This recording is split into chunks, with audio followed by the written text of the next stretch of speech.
morning. It is magnificent. We've been waiting for blue skies for what feels like, 2 weeks we've been waiting for blue skies. We've just been getting glimpses, and today it's gorgeous, which is good because I've been planning to do a plot tour today, and this is perfect. It's perfect. I think the last plot tour I did was March, end of March. So yeah, so much has changed. Got loads of exciting things to show you. Yes. Okay, this is the end of May plot tour.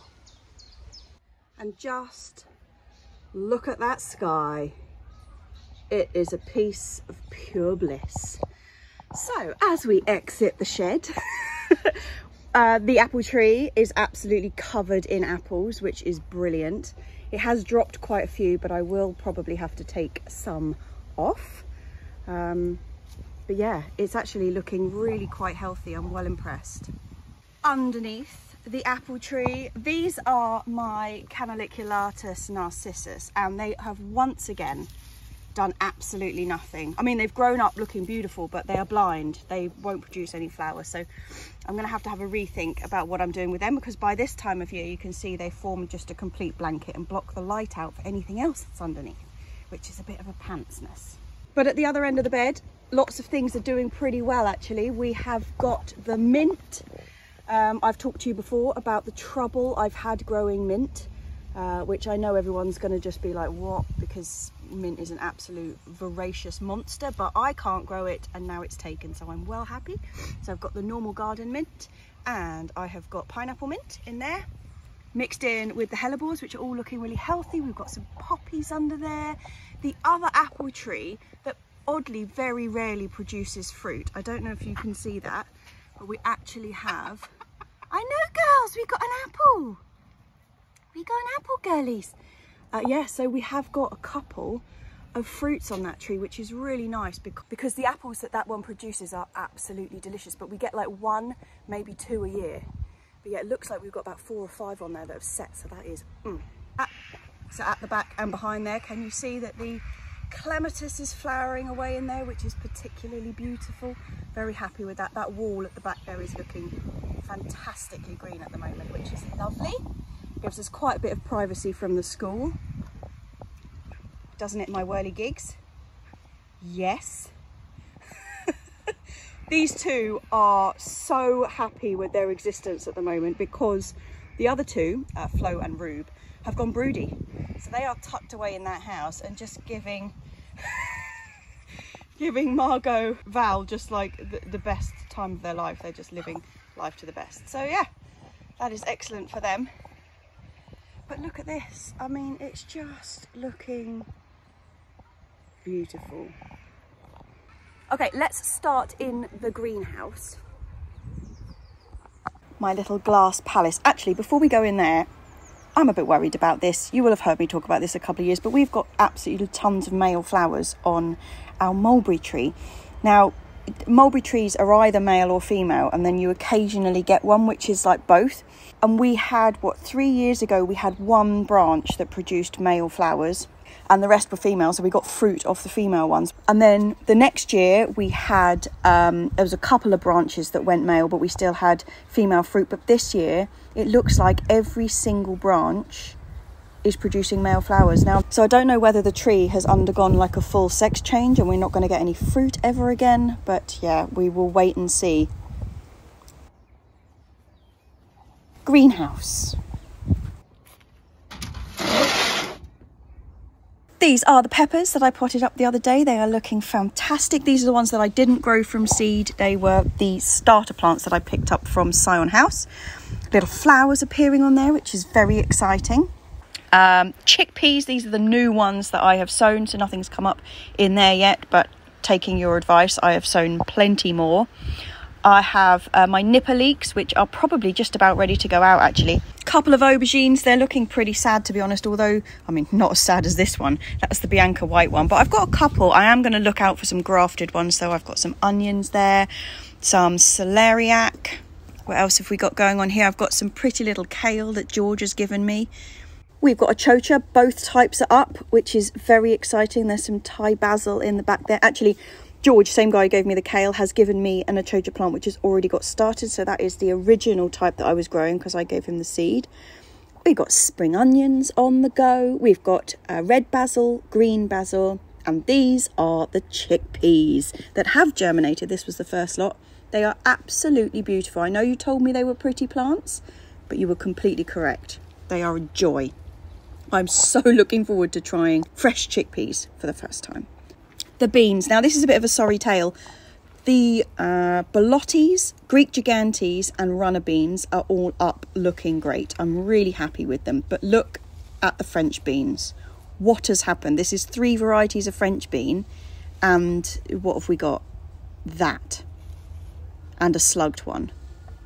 I do not know what's happened, but I'm going to have to re-sow because that is a disaster. Indoor potatoes are looking fine though. You know, we turfed that one out a couple of weeks ago. These are going to be in here for another couple of weeks. Wait until they start keeling over and dying before we harvest anymore. But yeah, I'm pretty pleased. We're prepping pots to pot more stuff up. So yeah, quite a lot going on in here at the moment, which is good. And we've also got stuff in the cold frame outside, which is getting ready to go out into the bed. So that is these chaps. We've got broad beans in here. They are really ready to go out. Can't believe I haven't got them out yet. Parsley, various bits and pieces. I've got some extra sweet peas to go in. Got loads more space in this cold frame. Actually, I really need to be using it a bit better. We have got the pink fir apple potatoes coming up in these 3 pots at this end. And we've got more potatoes up there, the varieties I can't remember. There's British Queen and Kerr's Pink, I think, up that end, which is excellent. They're coming along really nicely. Talking of potatoes, this is the main potato bed. They are mainly Red Duke of York, which are the same ones we've got growing in the greenhouse, with also Home Guard, I think, on the end. I mean, they're quite a long way from being harvested, but they look really healthy. So I'm really pleased with them. That's very exciting. Garlic. Right, so we are growing our garlic in pots this year to try and avoid the white rot. And it seems... I don't want to say anything too quick, but it seems to be working. I mean, these plants look really healthy. Same with the shallots at the back there in those window boxes. I think they might need a bit of a feed. Other than that, they're looking fantastic. The sea cranberry, the sea kale, survived the winter in this little pot, which I'm very pleased about. We have another red currant to go in the fruit cage. That's exciting. I'm going to get that in ASAP. This has become a bit of a storage area, actually. I need to sort it out, but I've got a lot of mulch over there, which is waiting to go into the polytunnel. It's another one of the free ones from Rocket Grow, so we'll see how that works. And then on top of here, I have some comfrey tea brewing. Yuckity yuck yuck. I'll probably feed those shallots with that, actually. I'll get on that. Yeah, barbecue area, swing seat, all looking lovely. Been spending a lot of time sat here. And I'm really, really pleased to say that one of the dahlias that I put down here by the side of the swing seat has actually survived the winter. I'm really thrilled. That's coming up there, and I've got some Verbena bonariensis coming up here, so that'll be beautiful. The other dahlia that I just buried in here, I didn't think it was going to survive, but it has. So we've got dahlia and we've got cerinthe in here. They're not the healthiest looking cerinthe, but... I'm also storing some nasturtium seedlings up on here, and I've still got the fennel and caraway that I bought at the Chelsea Physic Garden a couple of weeks ago. I still haven't found a place for them, so I really got to get on that. Look at these chive flowers. Chive flowers are so underrated. Asparagus has been great this year. I wouldn't say it's been the best year for it, but considering what kind of a year we had last year with the heat and the cold, I've been really impressed with it. We are still picking. We're on about week 5 now, and we tend to pick for 6 weeks. So we've got another full week of picking, and then we'll leave it to get its strength back for next year. I've plonked in some zinnias along this edge here where the garlic chives are growing. So we should have a nice little border here, which is good. I am very pleased to say that the tree cabbage has survived its move. I need to cut off these flowers. I keep cutting them off and they just, you know, it's resilient little chap. It keeps pushing them out, so I've got to get in there and trim all that off. But everything else in this cage is looking pretty tip-top, to be honest. What have we got in here then? We have got the single Brussels sprout. We have got 4 extra Cavallonero plants. We've got 6 kaleets and 3 Calibos red cabbages at the end. Mum has been clearing these end beds in preparation for my French beans, the ones that haven't germinated. Actually, in this gap here, I'm really sad to say we had a beautiful blackcurrant salvia that died in the cold, which is a bit of a shame. But yeah, we are prepped for French beans, even if we don't have any. Second younger asparagus bed. This is the first year we've been picking from this bed so far, and I've been so impressed. They are super fat. They are really fantastic. It's 2 varieties, a green and a red, and they've both been brilliant. Every single one of the crowns took. I'm thrilled. Also plonked some zinnias in here, and we've got some gladioli left over from last year coming up in the middle there. So this is going to be an asparagus and flower bed this year. Not a lot going on in the bed next door. I am just storing my environment box on here. There's nothing underneath it, but my beautiful little 9-star broccolis are still producing their absolutely minuscule little florets, so we're eating them. I'm just pleased to be getting anything off them, but yeah, very happy that they survived.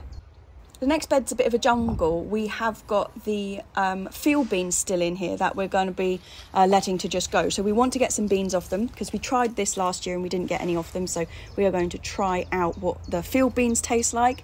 And also we're putting these here to breed basically some ladybugs to help us with black fly. So this is what happened the last time we left them. They just got completely coated in black fly. We left them and left them and left them. And in the end, there were so many ladybirds on here that you basically couldn't see the leaves. They were absolutely phenomenal. So we're hoping for the same thing this year. A little ladybird nursery. Underneath, I've got a load of calendula seedlings, like self-seeded ones, which I've just let to get a bit bigger under here, and I will transfer them out across the plot. But there's also some verbena under there. I have high hopes for my flowers this year, chaps. Under the arch at the end, we have got some rocket. These are the ones that I sowed, gosh, at the end of last year, and they didn't really do very much, but they are back, looking lush and ready to pick, so that's good. And in the bed next door I have actually sown some more, so hopefully we'll get a bit of succession of them. These are the leeks that we didn't get round to eating this year, and they've all gone to seed. I've got no idea why we didn't get round to eating them. It seems ridiculous, but we didn't, and now they've left in. And they're not like garlic scapes, so when garlic goes to flower you can eat the scapes and they're really soft. These ones are absolutely rock hard. You can't really do that with leeks. It's a bit of a shame. And the last bed up this run has got absolutely nothing in it. This is the one that I was planning to put the tomatoes in, but then realised my wood wasn't long enough. So it's now having a bit of a rethink. No, I did not get round to pruning my grapevine, but the raspberries are looking good. Let's just have a quick nose in the fruit cage. Yep, the raspberries are looking fantastic. They look really lush. I put tons and tons of leaf mould on here last year to hopefully help with moisture retention in the soil, so they should really enjoy that. The loganberry has all come good. I'm very happy with not very happy with that. It appears to have bindweed around it. Bindweed is an absolute, isn't it? I'm going to leave that. I'll come back when I'm not holding the camera. The strawberries in the hanging baskets are looking lovely. The hanging baskets for them is absolutely fantastic. The only problem is keeping on top of watering, because obviously they're quite vulnerable up in these baskets, and the baskets aren't huge, so they do need constant watering. But this one is just starting to produce a bit of fruit, which is very exciting. The gooseberries are looking fab. When we go outside, I will show you from the outside because you can see the fruit better on the other side. And we've got the blackcurrant and the red currant in the centre here, neither of which have produced a massive amount of fruit this year actually, but then it is only their second year in the ground, so I will forgive them. And especially seems I thought they'd both died in the heat of last summer. I think it's a miracle that they've even got any leaves, let alone any fruit. And look at that, a couple of blackcurrants in there.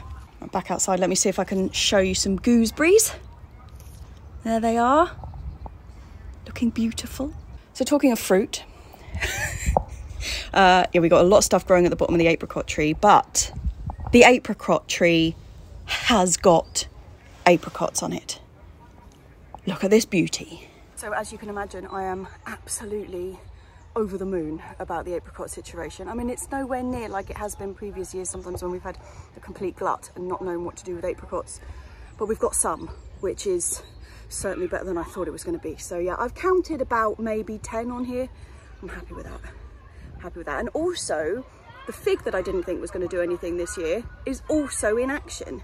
They're coming along really nicely. We had no peas over winter, which are the ones which would normally be the growers for the summer, but it seems to have just picked up the pace and produced some more. So hopefully we are going to have some beautiful figs this year, because this tree produces magnificent figs. It's funny, I've never liked figs until we had our own fig tree. Like dried figs, it's just revolting.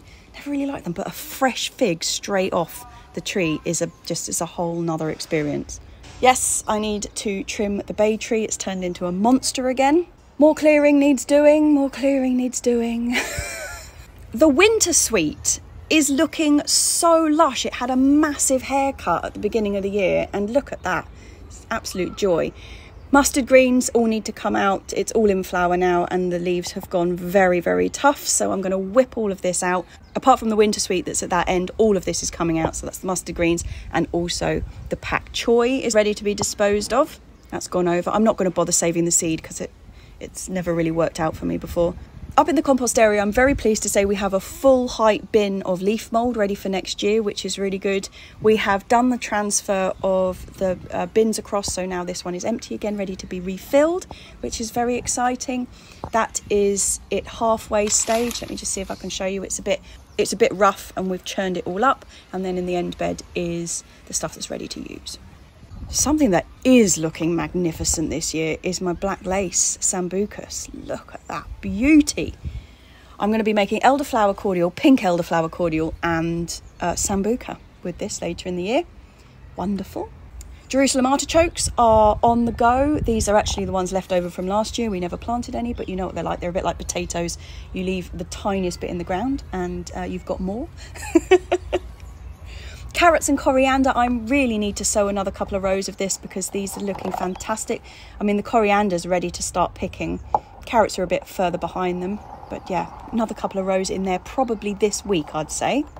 Very happy to say the rhubarb survived its move. It's looking pretty lush in there. And foxgloves. God, I love foxgloves. Look at that little bee in there. He's gone completely inside. But yeah, these are magnificent. They're so tall. I mean, this is above my head height. Look at that. Ooh. We have pears. Not a huge number of them, but we have some, which is better than a kick in the teeth. I'm incredibly excited. We've got poppies underneath, which are getting incredibly tall. We also have some cherries on the go. Last year we got 2 pears and 2 cherries, and this year we definitely have more than 2 of each. So that's exciting. More poppies growing away underneath the cherry tree. Something we have been trying to really get going are the irises around the pond, and just look at this one. Look at it. The problem with these, where they've got all that really fine veining on them, is I could just stare at them forever. Oxeye daisies are taking over like a marauding mass that they are. We've got a bit of comfrey on the end there, some aqualegias. We had this really beautiful yellow and purple iris. That one's gone over, but we've got another bud coming, which is excellent. There's a red currant in the back there, which has produced really quite a lot of fruit, but we leave that for the birds. Pond is looking beautiful. We have got the butomis is about to flower, which is a joy. This comes out like a big pink umbral. They are so beautiful. It's actually just a common rush, but it's just gorgeous. There are so many tadpoles, so many newts, so many snails, all sorts of things living in this pond. It is a joy. In fact, I'm going to have to do a whole, you know, like an episode on the pond, aren't I? I do a proper catch up. Yes, the water lily is about to flower as well, which is excellent. Getting all my order out of sync. Right, let's go back up to this bed. Sorry, got excited by the flowers. So the peas, this is the second sowing of peas, and they're coming along beautifully. They're very, very lush. They really responded very well to being in that cold frame for just that little bit longer. The dahlias are coming up, or at least that dahlia is coming up. No sign of this one yet, which is a bit of a shame, but I hope it's all go under the ground. My current pride and joy is the tomato bed. I actually splashed out on some fancy labels for these. So yeah, we have got black labels with white marker on them, and I'm really surprised by how much these plants have grown just after I've put them in. I mean, this one's twice the height and I only put them in last week. American cress, just waiting for these seed pods to dry out, and then I shall collect them. It's going to be a bit of a timing issue, because if I don't get it right and these pop, the entire allotment is going to be covered in cress next year. But hopefully I'm on top of it. I do keep my eye out. The broad beans, these are the aguadulce. These beautiful beans on the go. Look at the size. They're actually coming along so quick. Look at that. That's like the length of my hand. Gorgeousness. I know that broad beans are a bit of a divider. Like, some people hate them. I love them. I absolutely love them. And we've got loads coming. And I haven't even put the ones out that are in the cold frame yet. So we've got a whole nother wave coming. Fantastic. This is a right mixed bed. We've got 2 dahlias and a load of tulips at the end. Then we've got Valmain lettuce and who was that? I think that's Webb's Wonderful lettuce in there. Then we have got some chicory. We have got the beetroot. That's a whole mix of different varieties. Then there's kohlrabi. This is the purple one, azure, and spring onions in the end. So it's a bit of a jumble of a bed, this one, but I quite like that. This is a frame that I'm yet to cover. I've got to get the EnviroMesh over the top of that and then it will be useful. Globe artichoke that never does anything. Some more garlic chives in the end there. And I'm very sad to say that the Lucullus chard is coming to an end. It's all starting to bolt now. Still plenty of it to eat on there, but it was under that EnviroMesh box over the winter and it was a revelation. It just did brilliantly. So definitely going to repeat that next year. Next bed down's fairly simple. We've got sweet corn in one end and red cabbages in the other. 6 good looking Cavalla Nero plants going on in there. Then we have got a couple of rows of celeriac, which are looking pretty strong actually. I'm very pleased with them. And then next door, look at the peas. This was the first sowing of peas that we did, remember, in the gutter, and they're looking great. Look at them. There's tons and tons of peas on here. I'm well excited about this.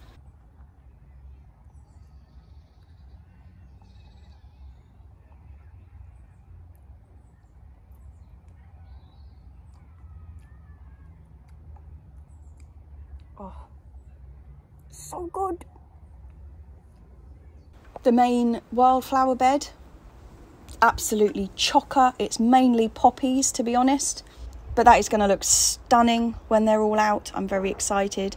The apple tree's looking fine. The honeysuckle at the back is growing magnificently. I can't wait for all this to be out. It's going to look like an absolute riot. Her bed, we have got more chives. The chive flowers, I'm telling you, they're just gorgeous. My purple sage is about to flower. These have beautiful flowers, so I'm quite looking forward to that. Underneath, we've got a whole load of oregano, and I need to pick the sage and the oregano actually and get them in the dryer at home while they're in this perfect lush state. Store them up for winter. Look at those chive flowers. And on this end, we have got hyssop. I don't actually know what to do with it. I am not going to take us into the polytunnel today. Because I've got something planned for that later in the week. So I'm just going to keep that door closed while we're doing this tour and we will deal with that later. The rosemary is looking lush. The thyme is flowering. Is there anything prettier than the little teeny tiny thyme flowers? I'm not sure that there is.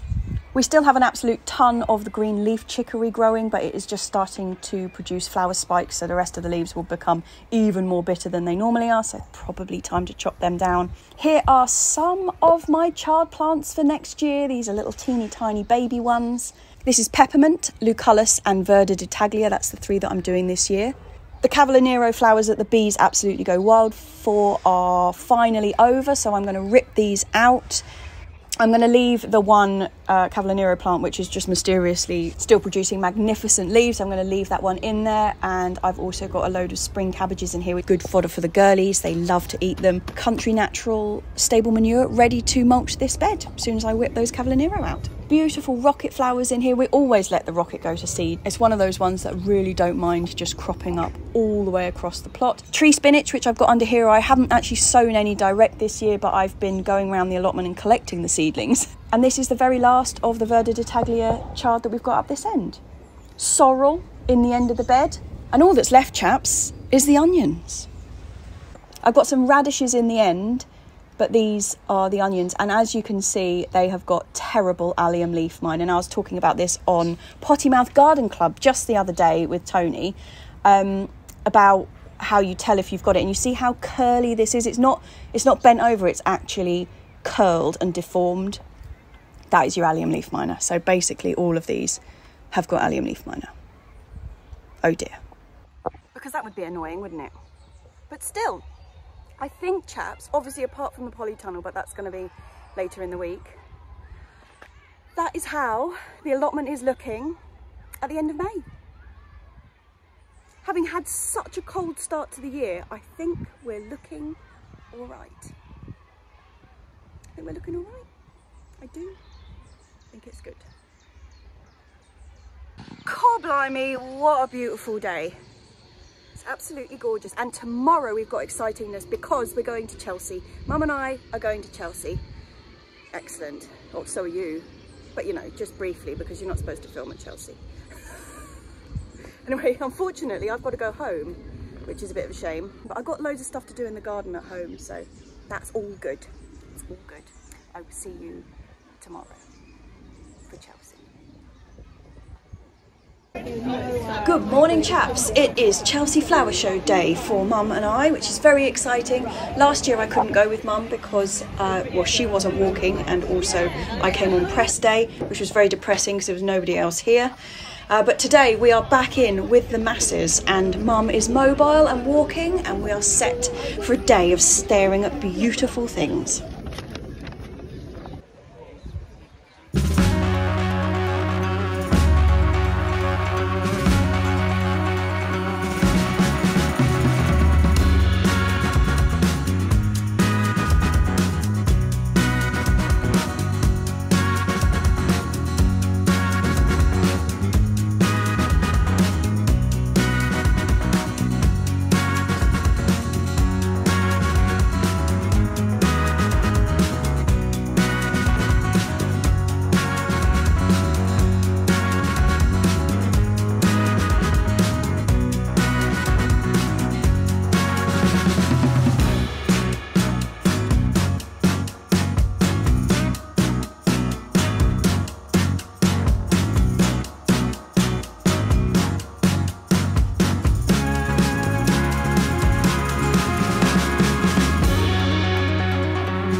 Good morning.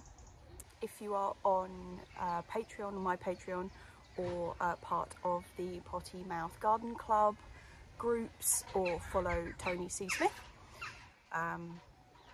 you will have heard, so it is Thursday morning this morning, and Steve, Greenside Up Steve, passed away this morning. This just totally, yeah. So I'm sorry if this is the first you're hearing about it. I will link underneath in the show notes the video that Tony put out this morning, just to let everybody know if you haven't seen it. But yeah, Steve got married yesterday to his long-term love, Anne, and he died this morning.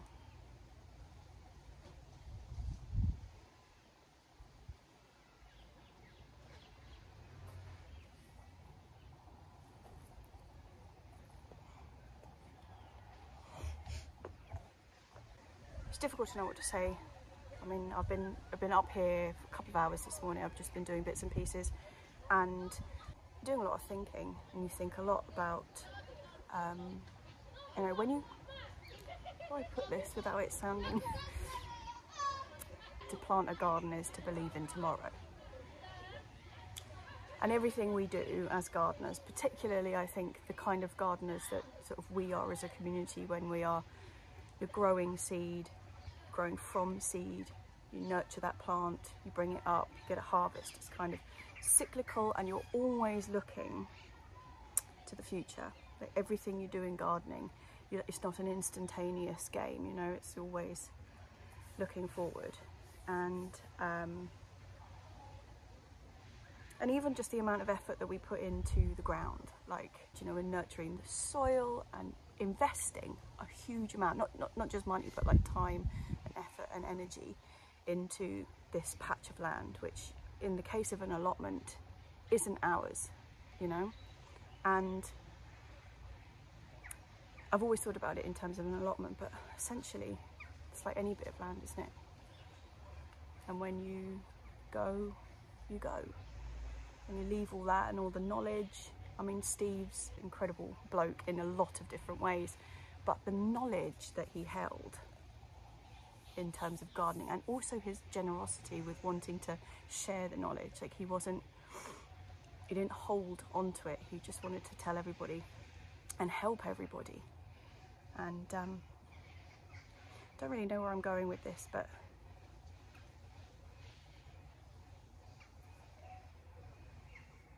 Steve has sowed a lot of seeds in other people. And although he's not going to be here to see what comes of that, he was a prolific answerer of cries for help in the garden, you know, oh God, this has happened. And I asked Steve, and he put a lot of time and effort into sharing what he knows with other people. And that is the seeds that he's sown.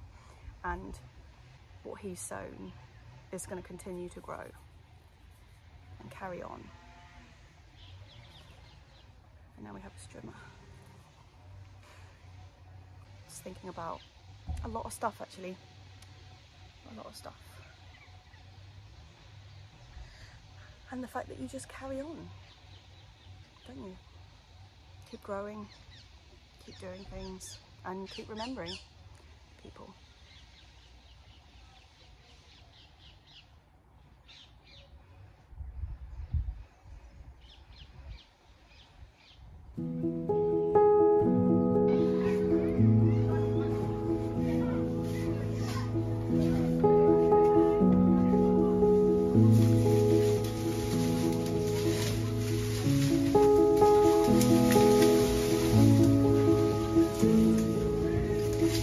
Okay.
And on that note, I have failed with my aubergines this year. They were a complete like washout, and yesterday I was at that, I had to go there for a job, that really cheap garden centre that I found, the Adrian Halls one, a couple of weeks ago. I took you there briefly. We will go back for a proper look, I promise. But yeah, they were selling grafted aubergines for like £2.50, and they are beasts. I mean, they look really, really good. So I bought a couple, but their roots are already coming out the bottom, so I'm going to pot them up now. And I'm just going to do some work in the quiet, I think. And there is something quite exciting. I'm going to be putting a watering system into the polytunnel this year, like I said, and I've finally got my hose. I ordered one off Amazon on the very end of April, and it said, you know, it's going to be here on the, I don't know, 6th of May or something. It didn't show up.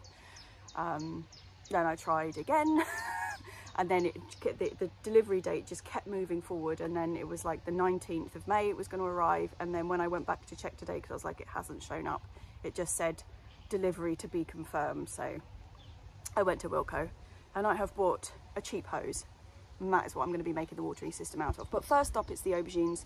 I'm going to go and do that, just potter in the greenhouse for a bit, and then we will have a think about the polytunnel. Yeah, look at these aubergines.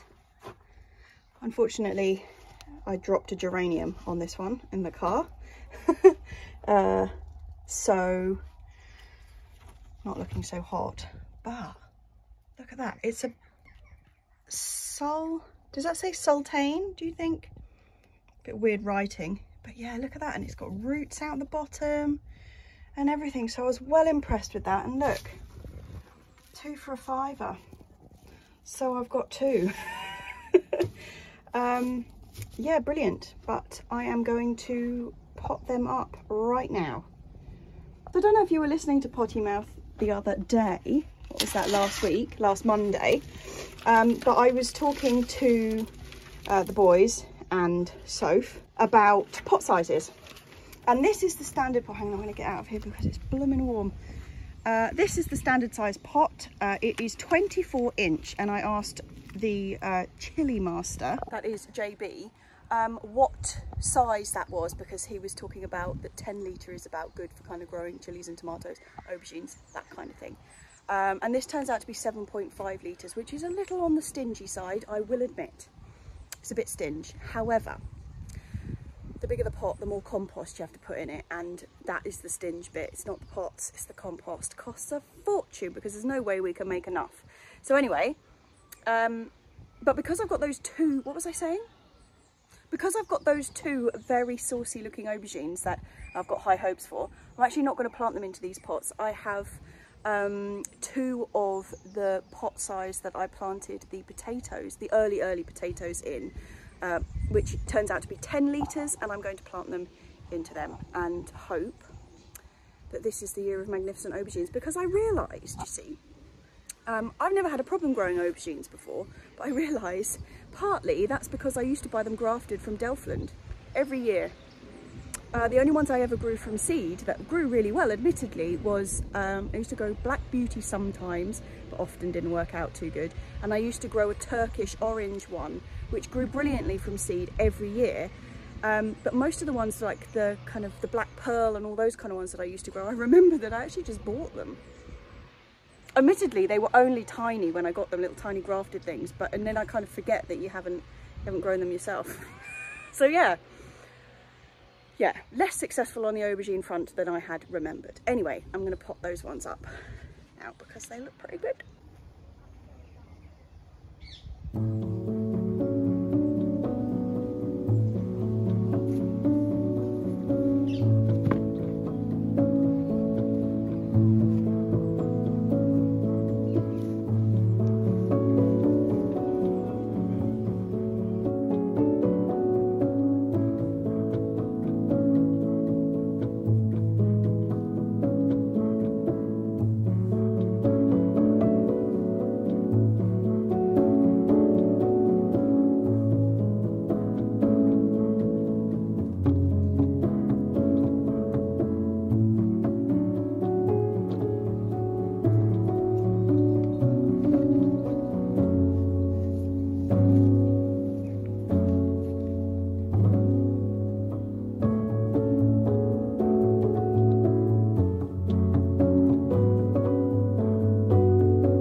I present to you my cheap Wilko hose.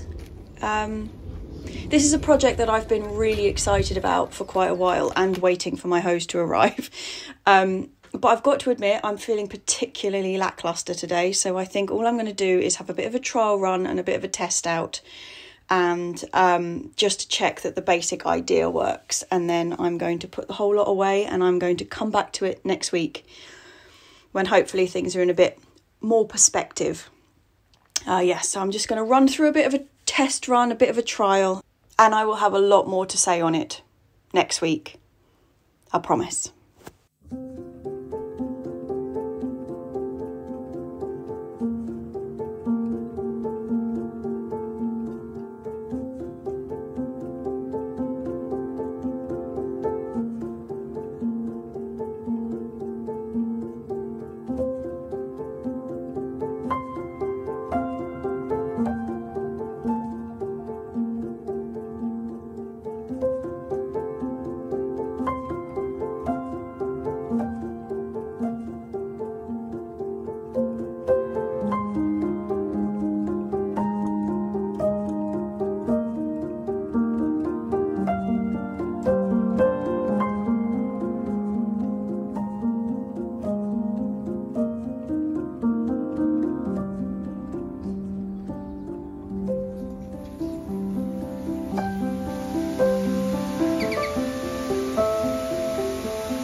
Well, at least I know the holes worked, but that was so strong, it's kind of basically pierced my soil.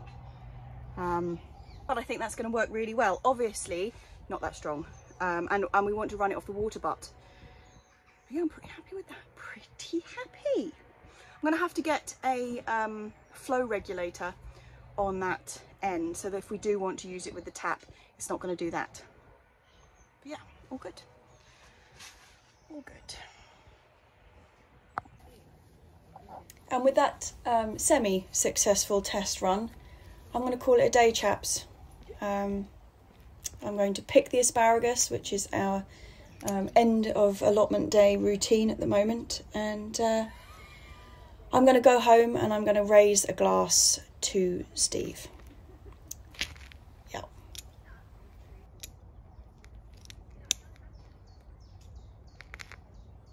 God, as I'm picking these, the asparagus beetles are leaping off.